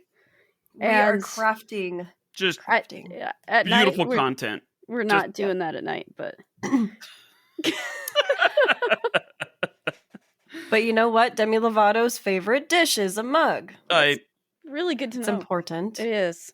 That's going to go on our Monday morning meeting, like for the useless fact. Yes. Segment is Demi Lovato's. I'm going to say Demi DeVito. I want to say Demi Libido. You might have to edit out. I almost said Demi Libido, and I had to look at it and say Lovato. And it's not like I didn't know who she was. I just wanted, just libido. Well, yeah, your brain says one thing, but then your mouth says another thing. Says what it wants. It happens. Yes. Everybody has a separate brain in their mouth. That's the reason why we say stupid stuff. At least I do. I'm notorious for it. All right. Ed, do you think we have enough time to talk about this last half? Yeah. I think if I make it quick and I avoid going off on tangents. Okay. Good luck. Yeah. No promises. So my contribution to the show is, for those of you who know me, I dabble in politics, but I don't take a side. Like I shoot right down the middle, but I love it when politicians are sitting on something that they think is the moral high ground and they go after somebody with a vengeance and they get absolutely wrecked in the process. I don't remember when the song came out because this was in 1984. I was 2 years old, but I do remember in the 90s hearing the fallout from this. And I also remember the performer of this said song voting for the politician that wanted to ruin his career. And so it's kind of a wild ride. The song in question was We're Not Gonna Take It by Dee Snider, right? The band was Twisted Sister, and we're talking the height of big hair, latex. Everything. Latex everything, makeup galore. Like each one of these performers in these bands at this time would have a very long and lucrative career on RuPaul's Drag Race. And that was the thing. It was literally this time, late 1970s, 1980s, comes the 1990s. It was literally sex, drugs, and rock and roll was the theme of everything. And so Dee Snider wrote We're Not Gonna Take It. And it was kind of like a one-hit wonder. And it struck a chord with a young Senator, Al Gore, who would later become the vice president of the United States under the Clinton administration. And it, more importantly, struck a chord with his wife, Tipper Gore, who I would say was one of the founders of what teachers affectionately call today Mothers Against Everything. And at the time, it was the Parents Music Resource Center. And all they did was they just tried to find music that they thought would be harmful to children, and they try to ban it. It's like the same group of people that will look at, say, Huckleberry Finn and say that the book is racist. When in reality, if they've ever actually read the book, they would know that it is making fun of racists. So a lot of these people in the PMRC were very, very ignorant. And in this music video that was eventually released, oh, by the way, FYI, when you listen to We're Not Gonna Take It, it was actually based on the music or the rhythm of "O Come All Ye Faithful." The whole song is actually based off of A Christmas Carol in terms of its theme. I'm going to go over the main lyrics here because it is so offensive and so atrocious that no child should ever hear this. Thankfully, we don't have any children that listen to the podcast. We don't have any parents that listen to the podcast. Hopefully I don't get us into too much trouble. But the basic lyrics is, we've got the right to choose, and there ain't no way we'll lose it. This is our life. This is our song. We'll fight the powers to be. Just don't pick on our destiny. Because you don't know us. You don't belong. We're not going to take it. Wait, but aren't you going to sing it? I can't sing it. I don't have the hair for it. I need the long blonde curly hair. The hair for it. You got a little height, a little something. It goes up a little bit. I just got a haircut. We're not so. gonna take it. I No, can't believe you didn't yeah, sing. yeah. I'm gonna take the it. whole time I'm sitting here just like singing it. I'm like, just sing it, just sing it, Ed. Yeah, Anymore. you all have the hair for it. I don't. It's all right. It's not that big though. But yeah, basically, no, we ain't gonna take it. We're not gonna take it anymore. Oh, you're so condescending. Your call is never ending. We don't want nothing. Not a thing from you. Your life is trite and jaded, boring and confiscated. If that's your best, your best won't do. I love that song. It is absolutely appalling. Everything about that is offensive. It goes against core American values. Right. This isn't what America fought for in the Revolutionary War. This is absolutely nothing that you would ever want anybody to ever read because it's too violent. And literally, this is the PMRC. They said that this is way, way too violent. Mm-hmm. Well, I mean, do you not hear the violence in all those words that you wouldn't sing? Aggressive. My problem is if I did sing it, it would incite violence. Okay, I can words. understand. The words are just fighting words. Yeah, this is our song. This is our song. We'll fight the powers that be. If Nope. that's your best won't do. Yeah. George You're Washington would never allow this in his rank and file against the British. Or maybe he was actually singing it. Maybe I mean- he is was the fighting OG. the British. Okay, now I'm envisioning George Washington wearing latex with long Same. hair. Yep, same. Yes. Like his wooden teeth are flying out of his head. His wooden teeth are just like hanging out. It would look like something you see from Mad Max. Oh, gonna target. No. The big issue was that they released a music video. I think it was in 1984, 85. They released a music video where it was this very structured family, right? It is very paternal. The man is, like they're sitting down to dinner and there's like 4 kids and the wife, and the father is just very rigid and firm and demanding and commanding, and it all revolves around him. It ultimately cuts to the scene where the father hears this rock music upstairs, and he just bursts into this bedroom, which I don't recommend any parent doing if you have teenage children. Knock first. Don't just burst in because Please. you will You see don't things. want. Yeah. Yeah. Yeah. So he bursts in and he sees this Twisted Sister like poster and a Twisted Sister album, and the kid's got a electric guitar, and then the father is just berating this boy.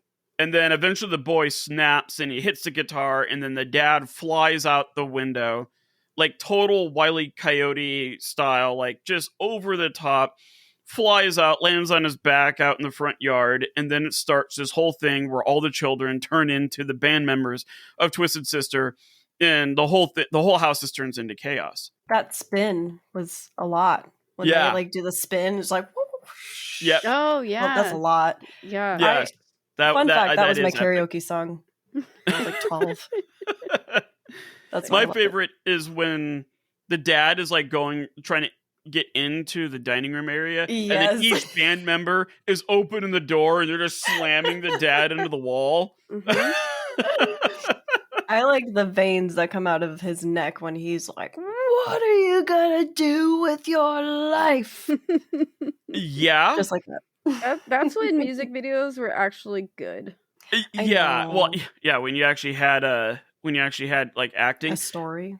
Well, and that the actor that played the name of the movie, but it was one of those like dystopian types of movies about like progressive thinking and how it's bad and everything like that. So it's ironic that they chose that actor to play the hardcore demanding father figure in this music video.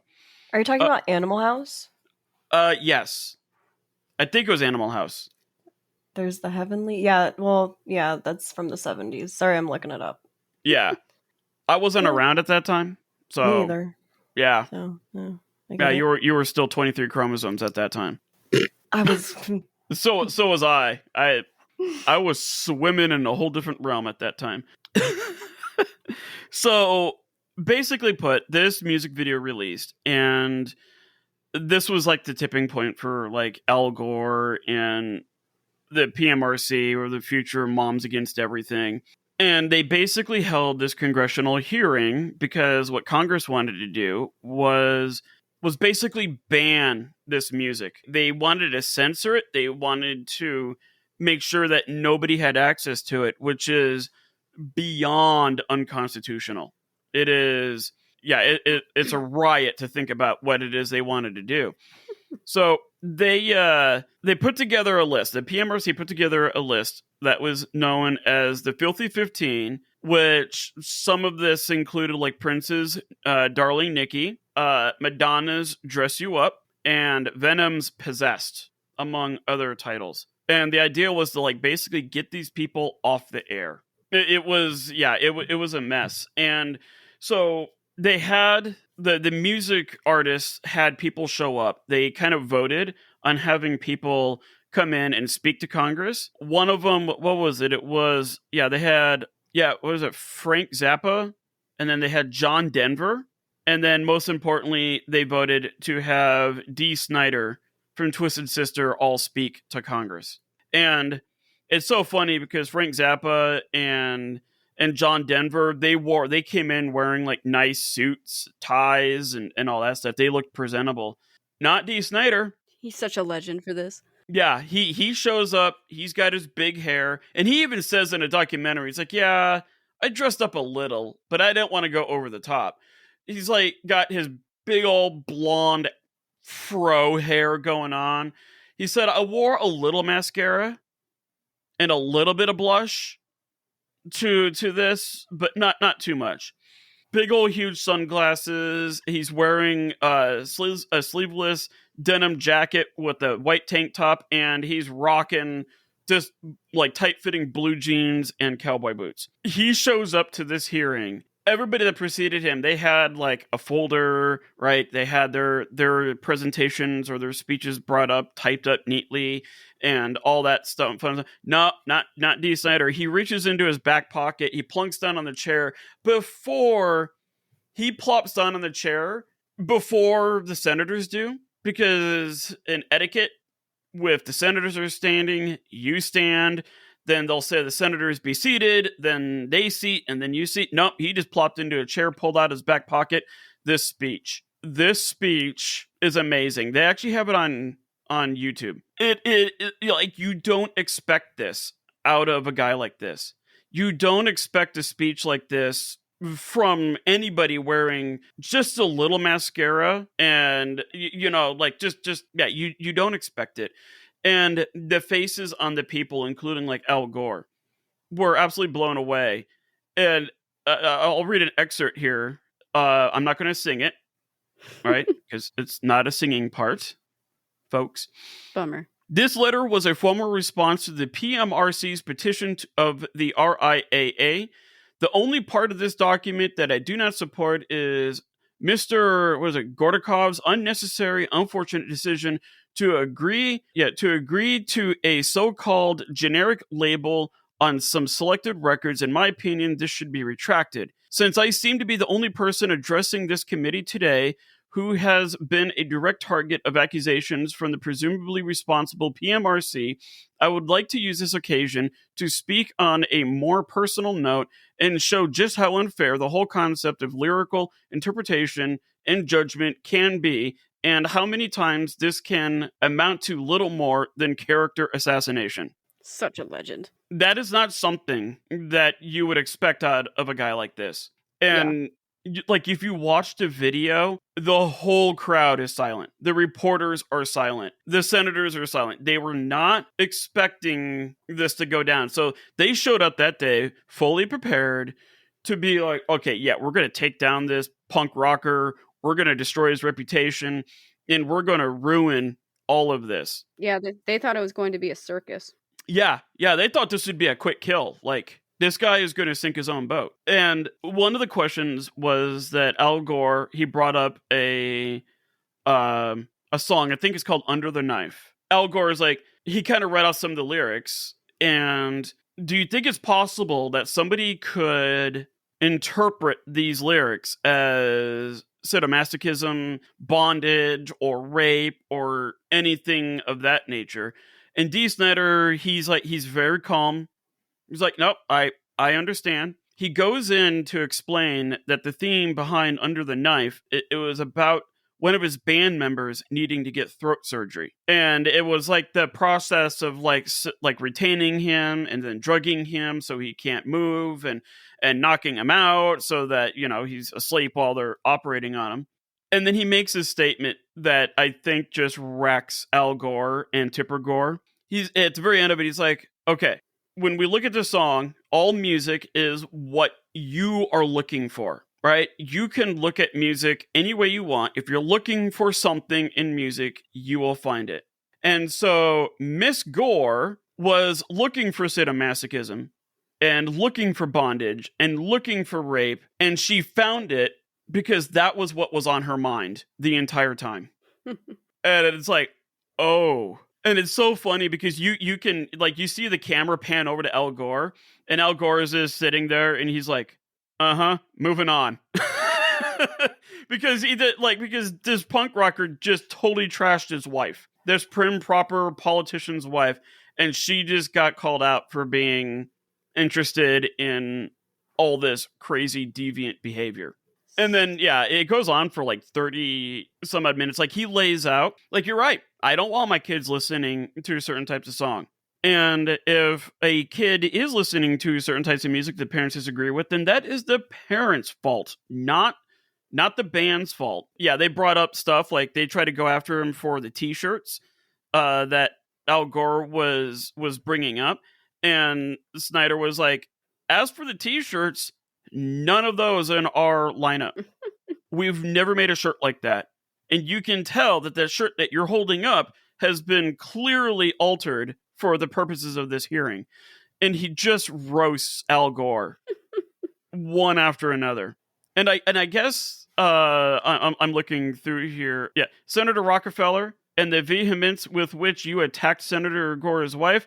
I defected a defensiveness somehow on your part, a lack of assuredness on where you stand on this. Why did you feel it necessary to attribute some qualities of her that you did? Why was why was that important into your testimony? Yeah, because he goes after Rockefeller in this, and it's so funny because he like Snyder then turns around and kind of like defends Tipper Gore in a way. So I at the end of the day, this was not something that Congress was expecting, and it completely blew up in Al Gore's face. It wasn't enough to keep him from political office, but it was interesting to see the outcome of this because eventually now you go buy an album and it has that parental advisory thing on there. And Kara and I were talking earlier today that it's hilarious because shortly after this whole incident, then artists like rappers and rock stars and all that stuff, they were actively trying to write lyrics to get that parental warning badge as like a badge of honor. That makes sense. Yep. I can see that. Yeah, it completely was. Yeah, it completely did a 110 or 180 degree reversal on what they were originally intended to do. They thought that by putting this parental advisory thing on, like these rock stars and hip hop artists and everybody else would kind of like know their place and tone it down and go back to the old days of listening to country music from the 50s, which was insanely racist. But I don't want to open up that whole can of worms. But yeah, it was. If you fast forward to when Al Gore was running for president. So what was this? Was what 2000 is when Bush and Al Gore were running? Yeah, I think it was 2000. Yeah, because Bush was from 2000 to 2008, and that was the whole hanging in Chad issue, where the Supreme Court eventually had to decide who was going to be president. D. Snyder got up and he spoke again in an interview. He's like, "I'm going to vote for Al Gore. We need to support this guy." And the reporter's like, "What are you talking about? He tried to ruin your career not too long ago." And D. Snyder's like, "Yes, but right now, the environmental crisis is getting worse, and it's only getting worse. And this guy's platform is in making Earth a environmentally sounder place. And as much as I disagree with this guy on everything, right now, if we don't try to save the planet, there's absolutely no point in having any other discussion." And so he supported Al Gore through his election. That's pretty cool. Yeah, again, this is something that you don't expect from a guy with long hair and eyeshadow and mascara and all that kind of stuff. And it's a level of sophistication that when I look at our politics today, I see really lacking, because there's nothing more exciting in the world than watching C-SPAN. It's thrilling stuff, but when you listen to these logical arguments that these politicians, and it doesn't matter what side of the aisle it's coming from, it's just like, what are we doing? Can we have somebody make sense again? So I could have gone into a lot more detail on it. This could have been its own podcast, especially if I tried to sing it. Which you should. I mean, I support that. Ladies, we're trying to get listeners. But okay, remember at the top of the show, we talked about the most unwanted song, and it was the most wanted song, actually. You say it's trash, I call it treasure. Oh, yeah. One man's toxic sludge is another man's potpourri. Mm-hmm. Or third arm, or that too. However you want to look at it. Yeah, just or gotta some be positive. tutor, or no, it to me, this was always fascinating because it's a classic case of where a greater, stronger force thought that they had this locked away. We've got this. It's not a big deal. We're going to take care of this, put these guys away. And it's almost like the last episode, or that previous episode we did on the Persians versus the Spartans. Mm-hmm. Yeah. Right? This giant army shows up and they're like, really? It's just 300 dudes with spray on abs? We got this. This isn't a big deal. And then it lasts for 2 weeks, and thousands and thousands and thousands of people died. And I mean, yeah, that was a lot. Essentially. Yes. But I Yeah. will say that this is, to me, this is one of the more interesting stories, especially if we decide to go into more detail, because this is in the middle of the Satanic Panic Yeah. I was just in the thinking 80s. that too. Another big thing that was always talked about was the Stairway to Heaven by Led Zeppelin. If you play it backwards, it's it's like the devil's music or whatever. Yep. Did you So ever that was hear the of the really big inspiration one. for that song and where it came about? I have, and I don't. You're gonna have to remind me because I have heard it. I don't remember though. The whole band was in England, and they were staying at what was, I can't remember the name of the castle, but it was a notoriously Yes. haunted castle, and the whole band literally did a seance to Satan, and they were like, whatever you need from us, we'll do it, but make us the next greatest band, give us the inspiration. Like, they were actively praying to demonic entities, and that is where this song came from, Stairway to Heaven. So yeah, good old D. Snyder, just speaking his mind in front of Congress. It was really funny because Congress did eventually pass that, what is it, that for mature audiences only, that whole parental warning. Parental divine. Yeah. Yeah, they released that. And what I find so funny is that after this whole incident with D. Snyder and all them,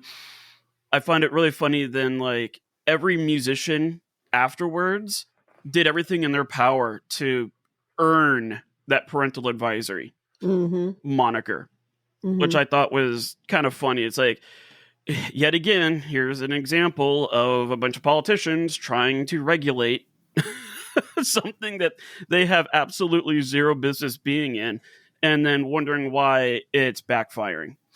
That's D. Snyder in a nutshell. Yeah, kind of a mess. Yay. Deep inhale. Deep sigh. Well, friends, there you have it. There are 3 different epic fails of, I don't know, different kinds of music in different ways. We got a legal one. We have a wonderful piece of music that you should all go listen to. And the best song ever. The best song ever. And we have some grand info on a celebrity musician. And again, please go look at all of those wonderful images that we mentioned. Yeah, there's so many memes on Fergie. Oh, so many. The queen. She's doing queen things. But it didn't really tank her career, did it? I mean, it seems like she's doing okay. She's sober. That's a good thing. So that's good. But she's still around. I don't think the national anthem really wrecked her. I just don't think she's probably going to sing the national anthem very much anymore. I know the All-Star game, I think it was like maybe this weekend. I don't think she was. No, I don't think she sang. I don't think she sang the national anthem. Because it would But still maybe be she going learned on her now. lesson. Yeah, I mean, it would be very, very, very long. And she'd probably make it worse. She's trying to make it only better. on the 3rd line. She's like, just on a long note. Just going on like Whitney Houston. Yeah. Lord of mercy.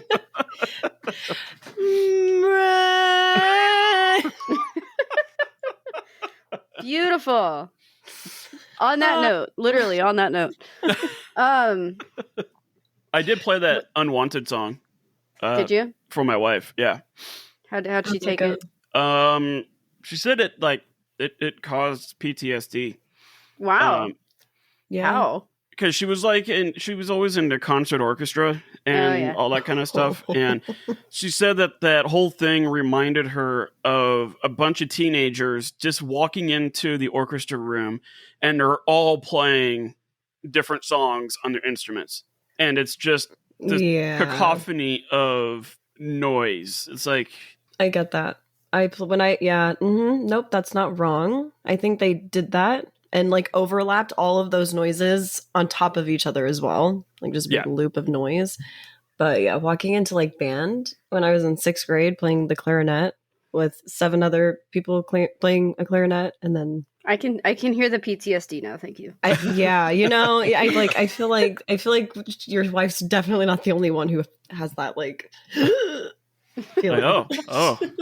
And not like that. Yeah. So all of you need to go listen to the most unwanted song, so everybody else can have PTSD.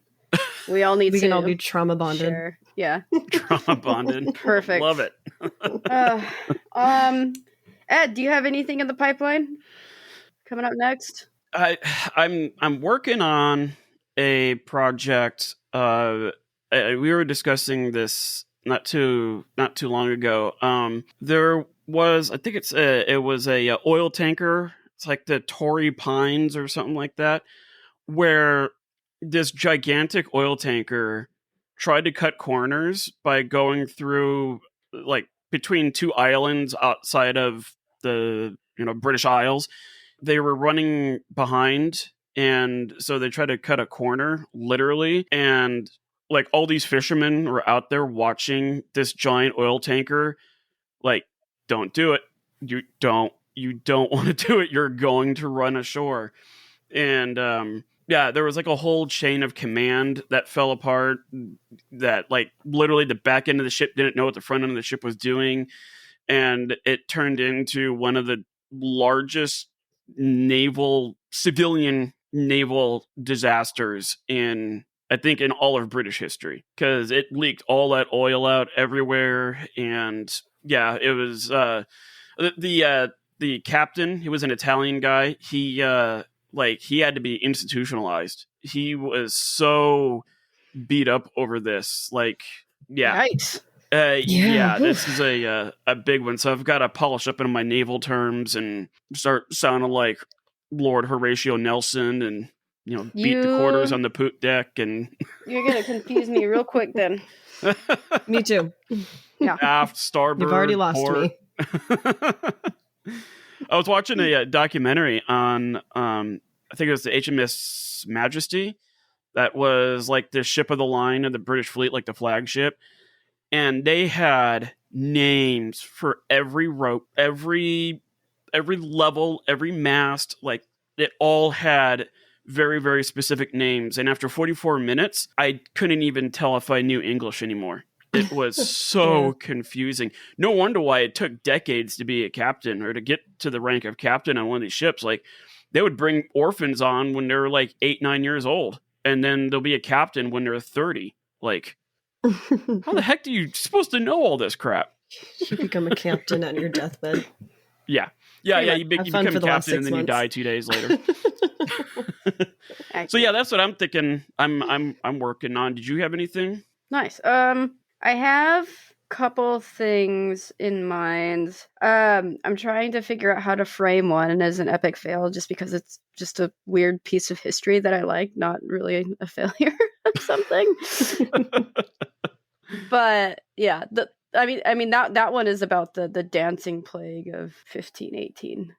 Oh yeah, that's the one where like everybody they like had restless leg syndrome or something like that, and they couldn't sleep, and they would actually like dance themselves to death or something like that. Kind of. Yeah, they like dance themselves to death due to, historians don't really know all that much, but they think it's probably mass hysteria, just because of the time period. Okay. And everybody's like dancing and falling to their deaths, and it's a fun time. I'm just trying to figure out how to frame it. I think it'll work out in that. Yeah. Take a look at the medical practices of the time period. How they thought, like putting leeches on people, bleeding them, drinking mercury. Like, I think that would be the heart of the dumpster fire, is trying to dive into how they treated people with science. Like the idea that a woman's uterus is like an octopus and it would move all about the body. Right. And that explained why they had mood swings and stuff like that. Yeah. That's not true. Last I've seen a uterus, they're pretty locked into place. Good to know. As a woman, that's good to know. I had no idea. Yeah, that's what I got. Thank you, Deja, for joining us. Thanks, guys, for having me. This was a lot of fun. I enjoyed it. Thanks. It's interesting experience. Both. Yes. And it is an experiment. So yeah, well, we'll definitely have to have you on again. This is too much fun. Like a 1 hour or 2 hour recording turned into a multi-day adventure with probably about 6 hours of off-air antics. Oh yeah, I'll be gone for like 3 hours. It's not going to take long. We just need like, I don't know, an hour and 10 minutes of talking. Perfect. We did it. 6 hours later. Yep. That's usually how it goes. It's fine. Yeah, it's a great way to warm up to a podcast. So, Yeah, do us all a favor. Tell your friends, tell your family, tell them to stop what they're doing right now. Even if they're driving, tell them to pull over, and be sure to subscribe to this little podcast. It was interesting. We were discussing earlier that like I think it's every single listener has been female, which that is interesting. I think the demographic is calculated by whoever's paying the phone bill,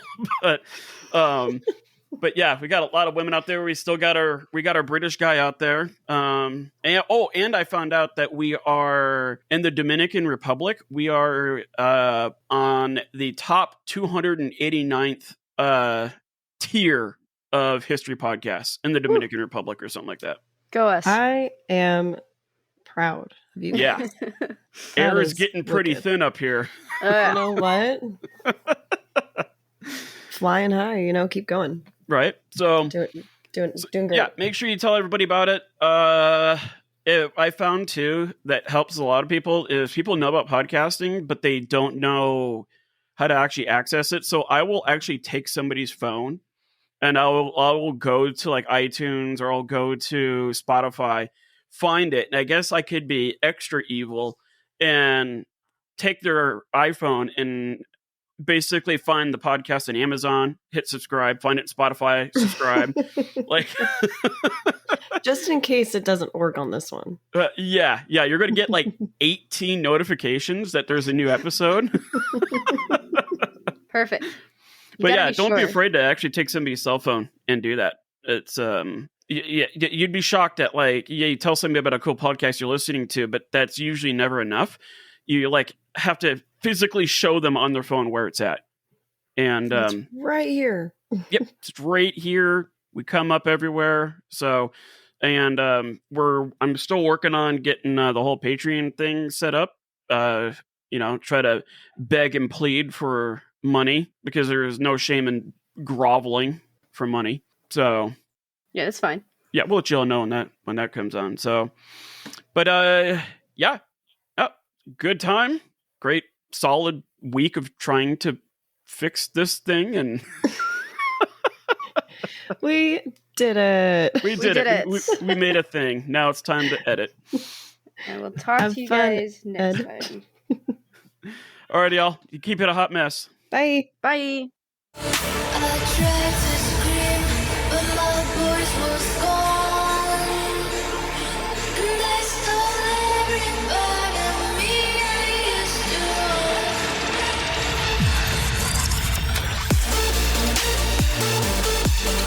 own.